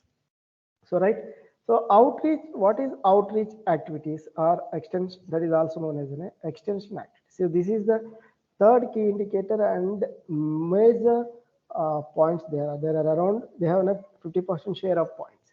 So out of 120 points, there are 60 points for this indicator. So we should have a focus. Other than that research activities, other than that publication, as a responsible citizen of India and as well as responsible teacher, we should have that social responsibility also. That is what the NAAC will assess, that whether that institution has that social responsibility, whether that faculty has the social responsibility or not. To assess that, they have a criteria, that indicator called outreach activity. So what kind of activities you have performed, and that documentation that I will explain. Right. Here, the first one, 3.3.1, the number of outreach activities organized by the institution during the, so here you have to give that number. So how many number of activities you have performed during the particular period, that number you have to give. And here, the number of students participating in outreach activities organized by the institution. That means how many number of programs and how many students are involved or participated in that particular activity. That comes under 3.3.1 and 3.3.2. That here in these boxes you have to give that number, where that while you are submitting that AQR and SSR. And for that you have to fill that data sheet. So you have that Excel sheet, you have to fill that, and to support the data, you have to provide that supporting documents. So here the Excel sheet screenshot. So you have to provide that year and name of the activity. So you may have some name for that activity. What is that activity? For example, a blood donation camp. So there is an activity. And the nature of the activity. So what kind of activities is that extension activity, that national service scheme? So what kind of activities that is, what is the nature of that activity? So that means what they perform. For example, when it is in a blood donation camp, so the collection of blood and donation of the blood. So like that, what kind of nature it is, what kind of activities you have performed through that activity, that you can mention here the nature of the activity and the dates. So what are the dates? So this activity was conducted, and the number of students involved. Here you have to mention that count. So how many students are participated in this such activity. And for that, each and every activity you have to submit that individual supporting document. So what documents you have to provide it in order to claim this metric is, the first one is permission letter from the principal. See, if you want to conduct any program, so you need to formally get an approval from the head of the institution. So that, for example, you proposed one activity and you can approach, you can approach to the head of the institution. Excuse me, I'll have some water, please kindly excuse me.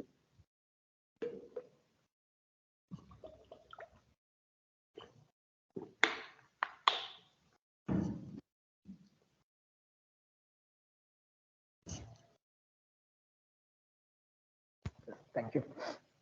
Right. So first one, the permission letter from the principal. So if you are planned to do any activity, so extension activity, so you need to formally get approval from the principal or head of the institution.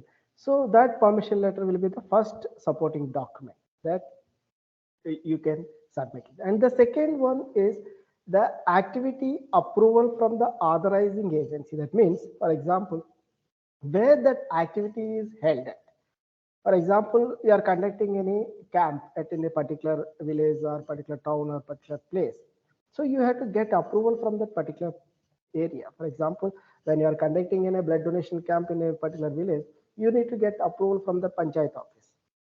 So that approval copy you can submit it, or else if you want to conduct that activity in a school, that school headmaster will give that permission to conduct that activity. So that approval copy you can submit it, so that supports your activity strong. So first approval from the principal and approval from the authorizing agency where that activity is held at.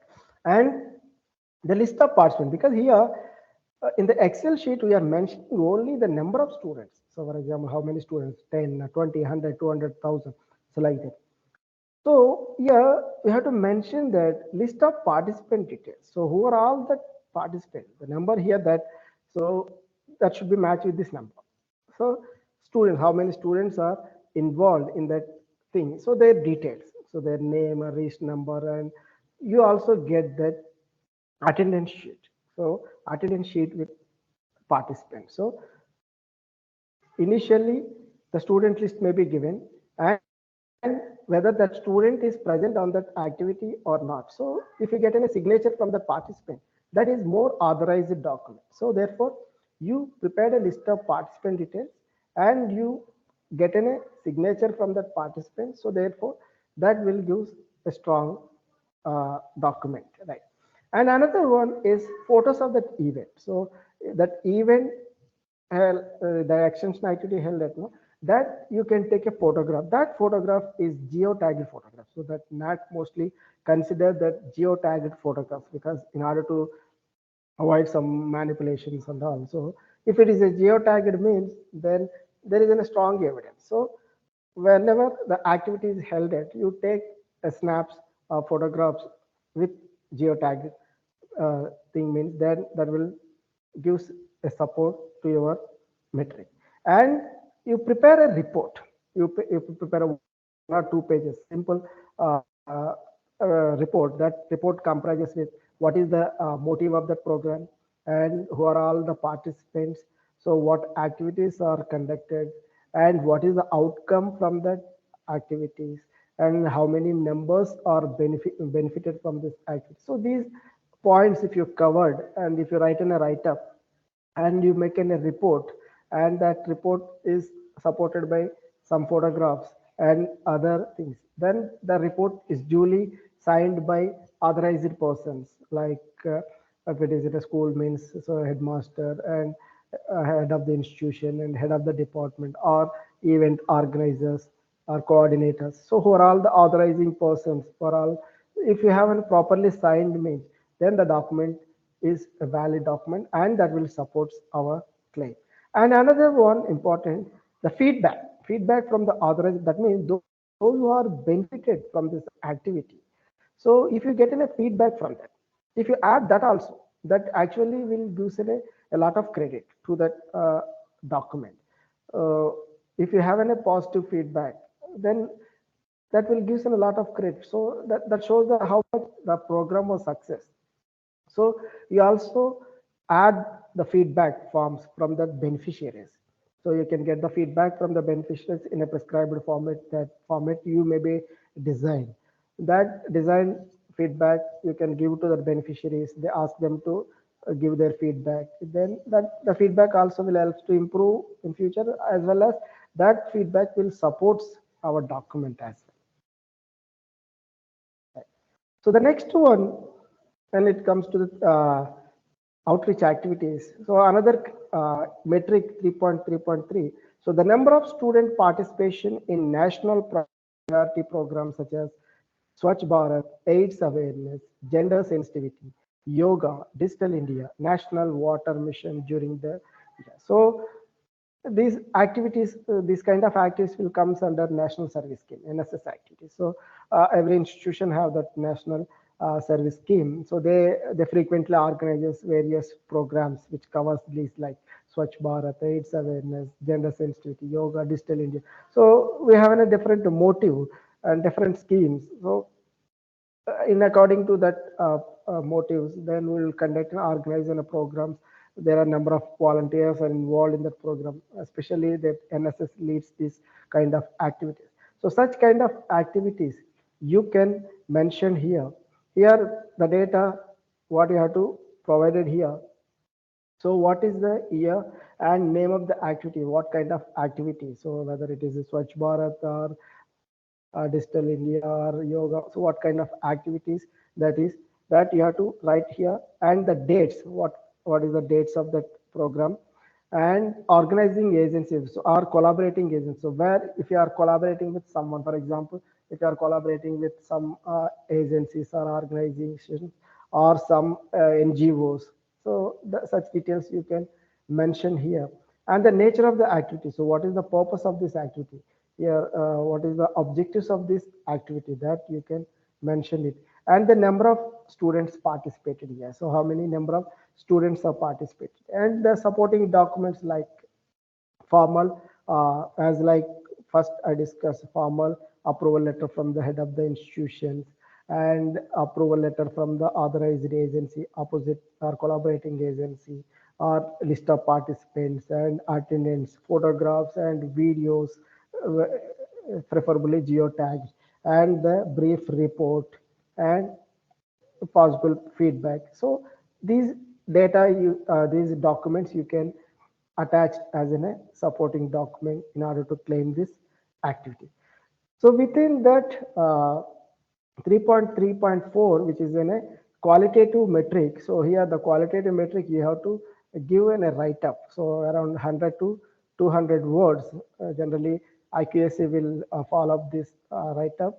So they will compile all the activities and they will write in a write-up. So outreach activities in the community in terms of influencing and sensitizing students to social issues, contribute to the community development. So that means, so throughout the different various activities they have performed in the outreach activities, then they are all put together, and what is the outcome, and how these through these activities the uh, social issues are resolved, or how it is helpful for the community development, how it is help has in a social relevance, that can be explained with this write-up. It is purely it's a qualitative metrics. You need to give in a write-up with 100 to 200 words, right?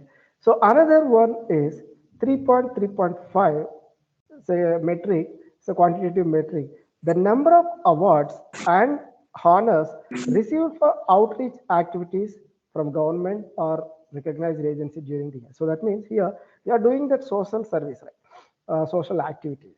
From that, for that activities, you may get that recognition in the form of award or any certificate that you can mention here. So how many number of awards or certificates you have? For example, if you are conducted any blood donation camp, so that blood donation camp, if for example Red Cross societies are there, so if that society has given an appreciation or they have given an award, that also consider here. So what is the outcome here? That appreciation. So the appreciation came for that outreach activities that you can mention here. So for that, you have to prepare on a data sheet here, and name of the activity. So what kind of activity, and what is the award? So that what is the recognition? For example, appreciation, or if there is in a competition, first prize, a second prize, a third prize. So what is that? What kind of our best activity? So whatever it is applicable. When you receive any award, that data you can mention that name of the award or recognition, and you have to mention here who are the agencies provided that award, and the year of award. And for the supporting document, you can have that. If it is in a certificate, you can give in a certificate, and if you have any photographs, you can attach the photographs, or if you have any newspaper publishes, for example, that event, that award receiving ceremony was published in the newspaper, that also you can attach as an evidence. That will strengthen your document. So the fourth key indicator and the last indicator in that criteria 3 is collaborations and linkage. So the name itself shows that the collaboration and linkage. See here, since this criteria 3 is deals with a research, the research it's not in without collaboration with somebody, it is incomplete, because we should have some assistance from somebody, some institutes, or some laboratories, or some organizations, or some industries, or some other persons. When you have a collaboration, that will strengthen our resources. So once our resources are strengthened, then the outcome will be huge. So we'll get a more outcome. So that outcome will ultimately help us to improve the quality of our research. So therefore, you have a collaboration with laboratories, or you have a collaboration with institutions, you have a collaborations with fellow researchers, those who are working in your particular research field. So that will help us strengthen this criteria, right? So here this key indicator has around 20 points. So in this 3.4.1, fourth indicator and first metric, 3.4.1. So how many collaborations or linkages you have for faculty exchange or student exchange and research? So that thing you have to mention here, the how many numbers here. So for that, you have in a data sheet here. So the nature of the activity here, the faculty exchange, student exchange, and research. So these collaborations, so not only for in a research, for an exchange of the knowledge. For example, if you want your faculty are willing to contribute to the other institutions. So for example, guest faculty, they are exchanging our faculties, or the students, they are going for some other institutions or some other industries for a training purpose. So we can have an official collaboration. So once you have an official collaboration, then we can claim it in this collaborations and linkages. So faculty exchange and student exchange. Or if you have a research purpose, you have a collaboration with other institutions or industries for a research purpose. So you can get benefit for this criteria, I mean this key indicator here. So in the data Excel sheet, so what are the points you have to fill up?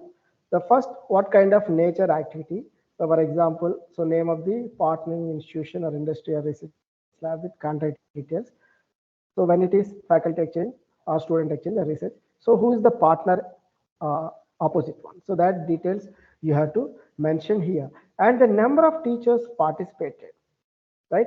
So from institution to institution, that means, for example, our institution goes to the another institution, means from our institution and to that institution, that you have to mention. And the number of students here from institution and to institution, and the duration from and to, and relevant document, the supporting documents. So what are the supporting documents you have to submit in order to claim this metric? Here, the first, again, the permission letter from the principal. So here formally you have to get approval from the head of the institution. That will be the primary one to start anything. So first one is the permission letter from the principal, and approval or request letter from the partnering in the institute or industry. For example, if that industry are requesting us uh, to have a collaboration, so they will send some requisition letter. That letter you can add it, or else we are approaching that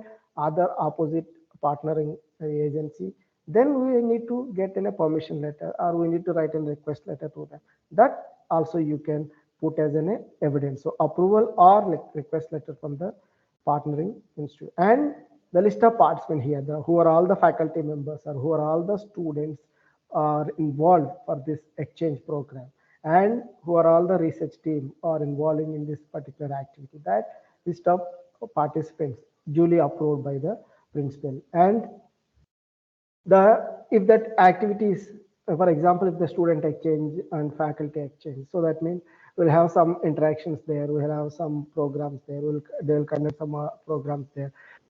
So for that, if you have any photographs and if you have any videographs, it's a geotagging, then that also you can submit it as an evidence. And the consolidated report after successful completion of the program, then you can prepare in a program. So who are all the participants, where they went, and what purpose they went.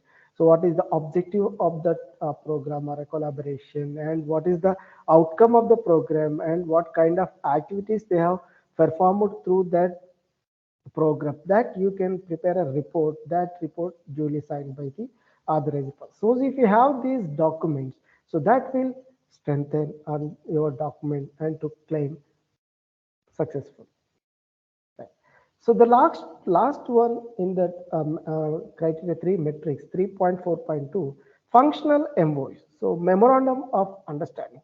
So for the research purpose or any other purpose. So if you have an official agreement, so official agreement or memorandum of understandings with the agencies or institutions or industries for the purpose of research.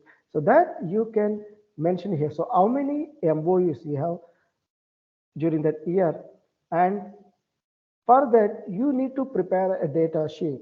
So what are the data sheet, what data you have to provide and what documents you have to provide, it means. So here, so the year of signing, so in which year the MOU was signed and the duration of the year. See, so keep it in mind, the NAAC will consider that functional MOUs. That means at the time of assessment, that MOU should be in life. That MOU should be live. So therefore, that there only that NAAC will consider. When it is expired, they won't be considered. So make sure that that MOU will be live in that assessment. So you'll have the duration. So what is the duration of that MOU? That whether that MOU is 1 year or 2 years or 3 years or 4 years or 5 or 10 years, irrespective. So how many years you have that MOU that you mentioned here, and then list the actual activities under each MOU year-wise. So for what purpose you have MOU with other? So what is the actual activities you are going to execute with this MOU? That details you can mention here, and the number of students or teachers participated under MOU. So for example, if you have an MOU with other institution, if the faculty members went there or students went there, so how many numbers are there? That details you can mention here. The number of students or teachers you can mention here, and you can provide the relevant documents. So what are the relevant documents you have to prepare for this? So as usual, like permission letter from the principal. For example, particular department wants to have a tie-up with other institutions, so they need to get they need to have an MOU. So for that, so the HOD or a concerned faculty can be requested to the head of the institution that so and so purpose we need to have an MOU with that agency for this purpose. So kindly allow us. So the head of the institution will allow us. So the permission letter, that is the first one, and approval letter from the partnering institution. So for example, if you have a tie-up with other institution, if you are requesting them, then we will send a formal request letter through proper channel, and we can get an approval before we are signing in on the MOU. So we have to get the formal approvals from our host institution and the partner institution. So the both letters we have to submit as an evidence. So third one is the copy of the MOU. So we have an MOU copy. So preferably that copy of the MOU, if you take on 100 rupees stamp paper, that will be, because that is a proper one. So preferably take on 100 rupees stamp paper. And next you include outcome from the MOU. For example, through that MOU, what is the outcome? Whether, for example, if you have a collaboration with that MOU and both institutes publish a paper, then you can submit it as an evidence. Or if you have other things, for example, like you have a patents, you can provide. Or if you have some other, any other outcome. So the relevant proof you can include it, so that will strengthen your document. So permission letter, approval letter, and copy of the MOU and the outcome of the MOU. That will help to strengthen your document. Right. So next one, the 3.4.3, the institution has linkages with schools and other educational agencies. This is also one kind of outreach activities for the purpose of local community based activities and practice teaching or internship in schools. For example, since you are B.Ed, so you need to go for an internships, or you need to go and teach the students, so for the practice to improve their skills. So for that, you can have some collaboration. So that kind of activities, and organize events of mutual interest, literary, cultural, and open discussion of. So if you have related to the education, if you have programs, and Also, what are the best practices to strengthen the schools discussions and joining hands with schools in identifying areas and rehabilitation clinics? For example, if you are organizing any social activities, for example, when there is any cyclones times, or when there is any, for example, when it is in a COVID time. So if you are organizing any camps, that rehabilitation clinics, that kind of activities, it comes in, and linkages with general colleges. So the colleges. So these kind of activities. So for the different outreach activities for internships and local communal social activities, and for the development of the social welfare, and for the rehabilitation clinics, and tie up with the colleges. So all these activities will come under this. So for that, you need to prepare that data sheet. So you have to, so what kind of activity it comes under, whether it is local community practice teaching. So what kind of activities it comes under, then nature of the activities, whether it is academic or whether it is outreach. So that means when you are doing for the purpose of academic purpose, for example, when it is comes to the internship training, so it comes under academic. But when you are voluntarily going to the school and you want to teach the students for your interest, personal interest, then that comes under, you can claim it as an outreach. So when it in accordance with the curricular activity, that comes under academic. When it comes to the personal interest, that it comes under the outreach, and you can write it here. And name of the educational agencies or school, so where you went and where you do that, and which dates you performed this activity, that you can mention it. For that, so what are the supporting documents you have to prepare? Means, as usual, permission letter from the principal and approval letter from that agency, that formal approval letter from that partnering, and the copy of the collaboration or agreement. See, for example, these kind of activities.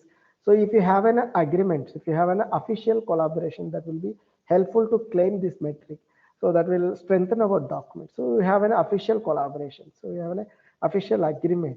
So therefore, we can legally we can proceed that. We can have that strong evidence there. And outcome from the collaboration. So any outcome like appreciation certificates, uh, any other outcomes. So what are all the outcomes you got from this activity? That activities you can claim it as a proof. And if you have any photographs or videos which will geotag, so you can submit as an evidence to support your activity. Right. So these are the key indicators, metrics, and how to fill the data sheets. And there are, I'll give some general instructions to prepare in a document. So because you have to submit in a supporting document, you have to prepare an Excel sheet. So in order to support that Excel data, we have to give in a supporting document. So for that supporting document, we have to follow certain rules. That means that rules will help others, those who are evaluating our documents, that will make convenient and make believable. That is the main purpose. The evaluator need to be convenient by seeing our document, and they believe that, okay, this activity is properly carried out. So they believe that. So if you follow, or if you have these things in your documentation, it may be helpful to you. The first one, provide an index page. So before the documentation, if you are scanning, you need to scan the document. Before the scanning of the document, you have an index page. You know that index page that you often see in the books and all. So what that index will help, so actually we can access easily. So here in the right screen, I have shown that the example for an index, how we can prepare an index. So you have in a college logo, and if you have in a department, you can write in a department. And what is the metrics or key indicator, and serial number, and the particulars, and the page number. So that means, so you are submitting in a number of documents, so number of supporting documents for in a single metric, or as a single metric. So what are the documents or in which page? So therefore, the evaluator easily access. So that will help. That is the purpose of an index. So to all the documents, when that exceeds more than one page, if the supporting document exceeds more than one page, you provide an index, so that they get easily access. So provide an index as, so you can use it as an example like this, and provide page numbers. So that page numbers you can write manually, or you can use a computer assistant to allow allot the page numbers. So therefore, because for example, for a single document, you need to attach different documents, so 20 pages or 30 pages. So that if you provide that page numbers, and that will help to provide that index properly. So you can see that, for example, the first one, permission letter, it is in page 1, and second one is the circular, it is in page 2, and third one is cash voucher, it is in third page. So it is easy to recognize. Even when the peer committee will visit that institution and department, if you have that documentation like this, then they can easily access. So they straight away, for example, if they want to check the report, they straight away go to the 10th page. So you provide an index and as well as the page numbers, that will make easy and convenient to the evaluator. And make sure all the documents have required signs with the date. So keep it in mind. So those are the authorized persons on the particular document need to sign. You get signature from all the authorized person. Don't miss any signature. So that signature should have the dates, because as far as my experience, when the peer review members are visited, some signs are missed with the dates. They straight away they ask, without date, how we can consider that it is a valid document? So they straight away told that. So you better take signature with valid date. And for report preparation, while you are preparing in a report, and the document you prepare with a college logo, so that will give looks professional. So you prepare that logo as like this. Here you can see that you can prepare with logo, and you can write that department, and you can write on which criteria, I mean which indicator, key indicator, and what is the metrics, and followed by what is the event. And then if you prepared in a report that looks professional, that also will easily understand. And for make submitting in a photos, you need to submit in a hard copy, or you need to submit in a soft copy. For photos, you provide the caption to the figures. So if you provide the caption to the figures, then that will easily understand by the evaluator. So that photograph shows that what. So that will helps.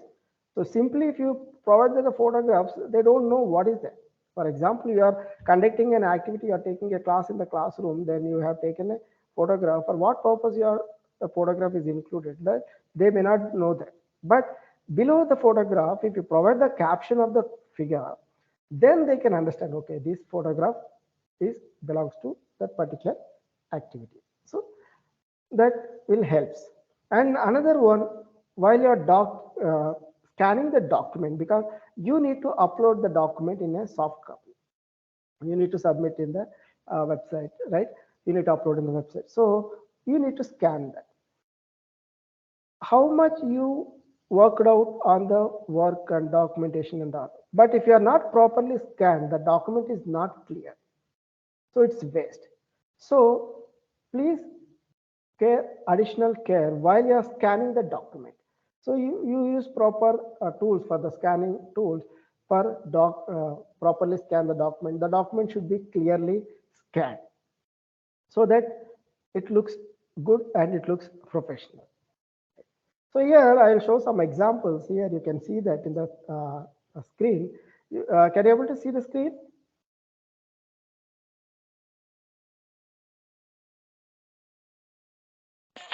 Yes, sir. Yes, It's yes. visible. Yes, sir. Yes.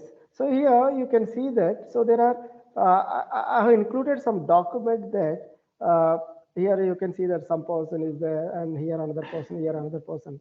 So here if you observe this document, so all the persons are signed on date. You can see that with the date, and we have an official seal. So this kind of document is valid. So it's the best practice. It's the correct one. And here I can indicate it here the page number. So if you provide the page number like this, that will be convenient to the index. So as I shown this index, so that will be convenient. So You provide the page number here and make sure that all the signs are proper, date or not. And if you have a seal, you can put an official seal. Here you can see in the right side corner, it is do not do that. So here, if you observe this signature, what can you anybody tell what is the observation of this picture? Where I mentioned do not do this. Can anybody tell what is your observation from left side picture to right side picture? It's signature without dates. Yes, very good. So here, signature without date, so which is invalid. It is not proper. So whenever you take a signature from the authorized person, you take on particular dates.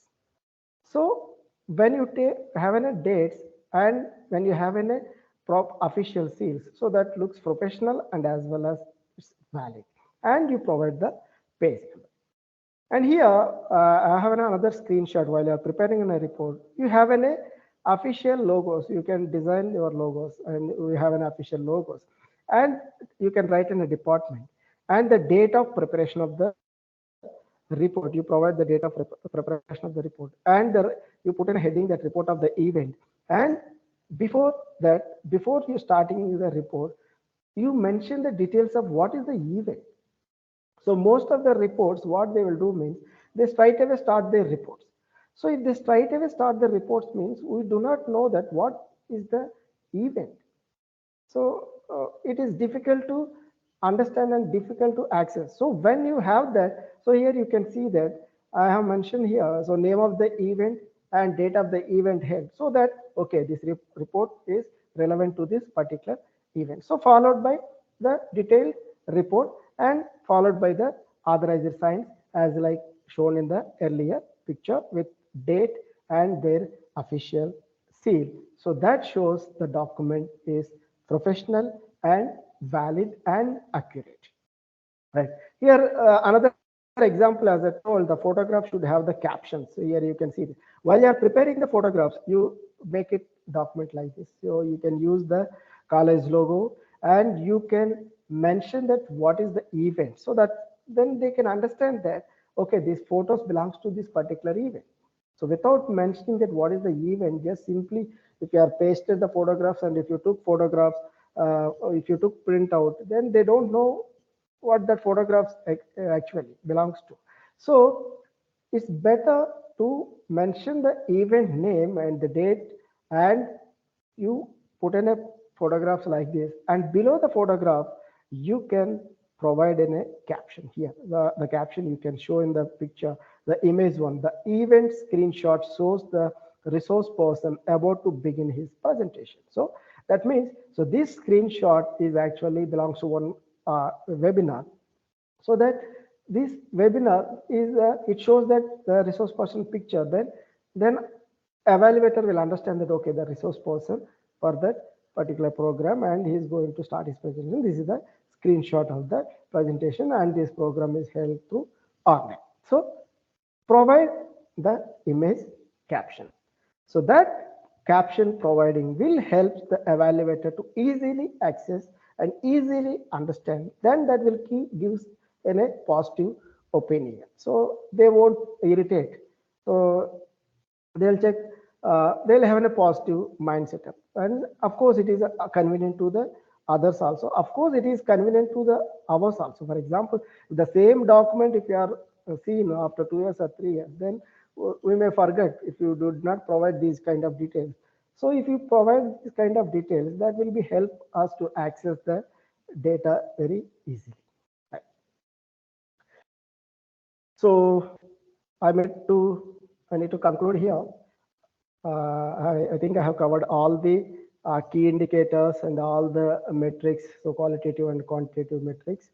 And thank you very much for your kind cooperation and for your for bearing me for 2 hours to online. Of course, it is very hard to listen to online.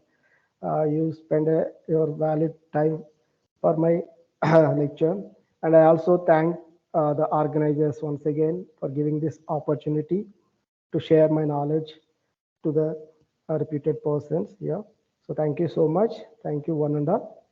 And if you have any questions, I would be happy to answer. Thank you, sir. Thank you so much, sir. Participants, you're requested to raise your questions. Dear participants, if you have any queries, you can claim now.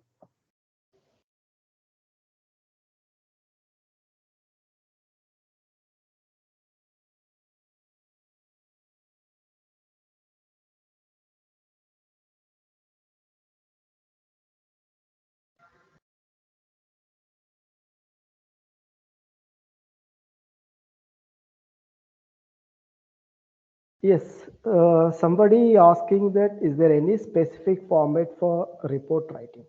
So there is no specific format for report writing. Only thing you need to cover, as like I told, that college logo, the name of the event date, and when it comes to the write up, first what is the program? So you explain that what is the program and what is the purpose of the program and which date the program was held at and where it held it, and what is the objectives of the program. You put it as in a first paragraph. In the second paragraph, through these activities, what kind of activities you have performed there, that you mentioned. And in the third paragraph, you mentioned that what is the outcome of the paragraph, I mean, outcome of that program, that you mentioned it, and number of beneficiaries and number of participants. You can cover. That's all. There is no specific format. So if you covered all these points, that will looks good.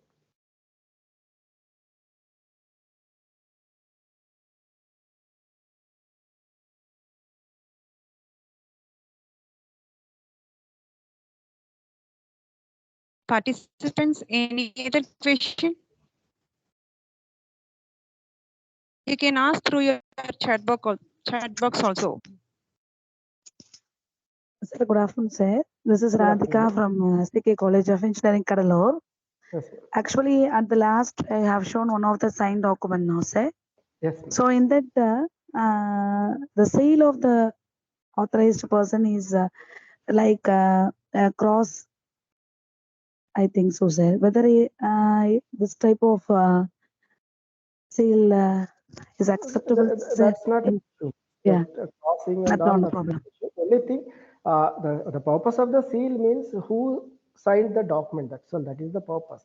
That's the So purpose. because Okay. here we don't have that space. For example, in a single document, if you want to get 4 or 5 member signatures, it Okay, is not. We can't adjust the space. So we can adjust the cross. That's not a problem. But if you put Okay, that sir. character again, that will be looks professional. That's fine. But that's not an issue. Okay. Okay, sir. Okay, so as we are in a learning stage, sir, and Yes. you have given a very good points from here, sir. And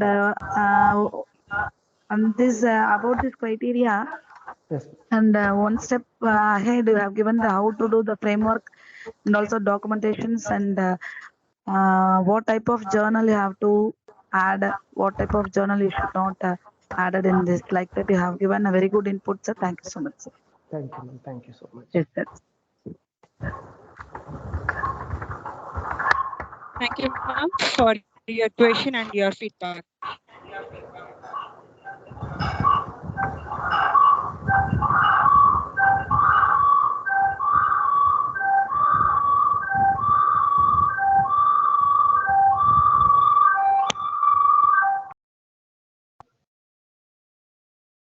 So if you have any questions, you can ask me. Otherwise, even you can contact me through my mail or phone in future. Even if you want any assistance related to the NAAC criteria 3 or related to the research, you feel free to contact me. You may note down my number and you may note down my email.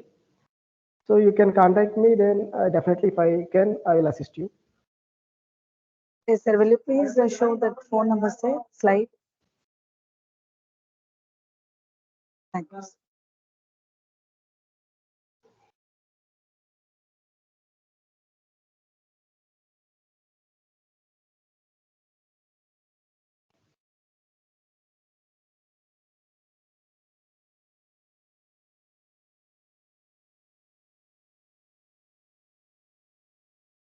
Anybody have any question?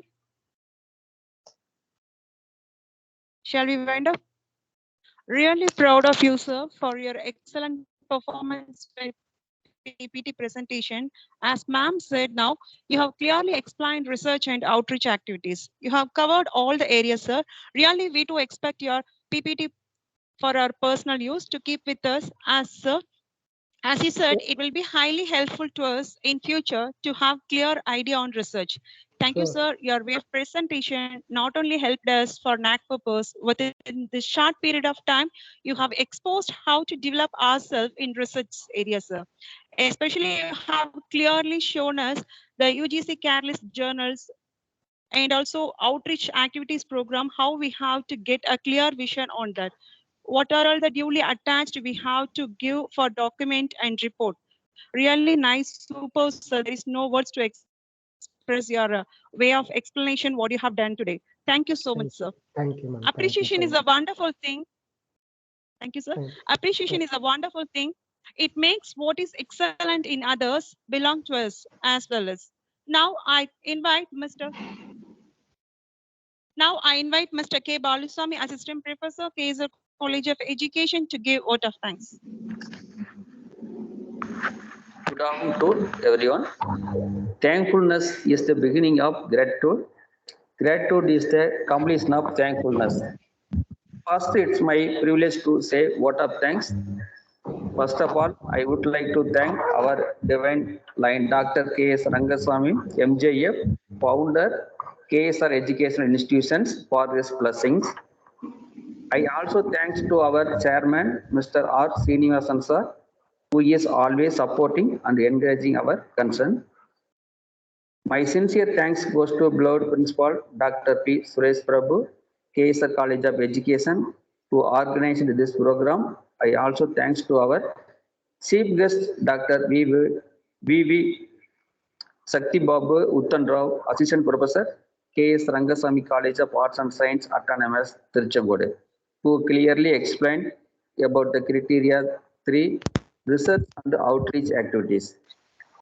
I wish to express my gratitude to the outside participants who come from various institutions. Last but not least, thanks to our organizing committees and staff members of KSR College of Education. My sincere thanks goes to all contributors for this FTP, NAAC, accreditation, framework and documentation in a well and grand manner. Once again, I thanks one and all. Thank you. Thank you, sir, for your thanking. This is for our participants. Participants, you're requested to do your assignment in time, in the evening time, 5 to 6 p.m. And also one more announcement that what you have asked, your PPT and all those things, you will get available in our YouTube channel. Kindly subscribe and do get it. Thank you all for your tireless support throughout the program. We must appreciate for your cooperation. Without you all, this may not have possible. In future, we all expect your support in our effort.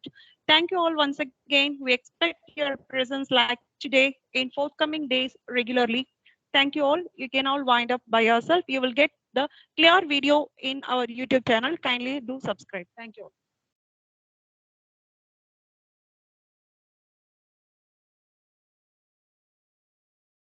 Thanks, Tom.